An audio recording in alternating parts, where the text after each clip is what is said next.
Over అయిపోయిన తర్వాత withdraw చేసుకోవడం మనం చెప్పినా మేము పార్టీ నుంచి సస్పెండ్ చేస్తాం, సస్పెండ్ చేసినట్టు నాటకం ఆడి మళ్ళీ కొనసాగిస్తారు.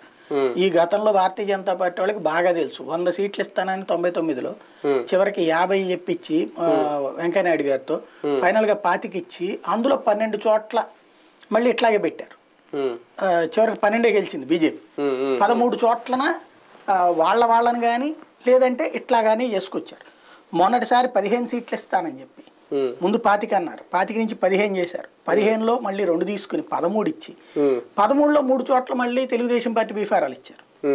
కాబట్టి అట్లాగా మిత్రపక్షాలతో ఉంటూనే మిత్రపక్షాలను ఎట్లా ముంచడమో బాబు గారికి బాగా తెలుసు. అదేమంటే వాళ్ళ ఒత్తిడి అంటారు. ఒత్తిడి నువ్వు బీఫామ్ ఇచ్చేసిన తర్వాత ఒత్తిడి ఏంది, నువ్వు ఇచ్చేసినట్టు నాటకం ఆడుతున్నట్టు అట్లాంటివి చేయడంలో ఆయన సిద్ధవస్తుడు.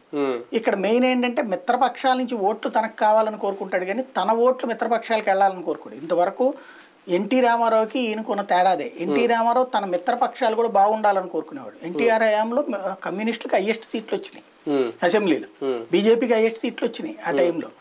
కానీ ఎన్టీఆర్ తర్వాత చంద్రబాబు టేకప్ చేశాక ఎప్పటికప్పుడు మిత్రులుగా ఉంటూనే వాళ్ళని తొక్కేస్తాడు, పైకి ఎదగనియడు ఆయన.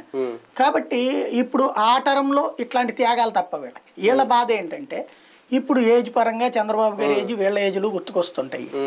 ఇప్పుడు ఈయన తర్వాత ఎట్లా ఉంటుందో లోకేష్తో వీళ్ళ కాంటాక్ట్స్ తక్కువ. ఇంకోటి లోకేష్ యంగ్స్టర్స్ని ఎక్కువ ప్రయారిటీ ఇస్తున్నాడు. కాబట్టి రేపు పొద్దున ముసలోళ్ళని వీళ్ళని పక్కన పెట్టేస్తున్నాడు. ఇప్పుడు జగన్ ఏం చేస్తున్నాడు, సీనియర్లను కూడా పక్కన పెట్టేసేవాడు.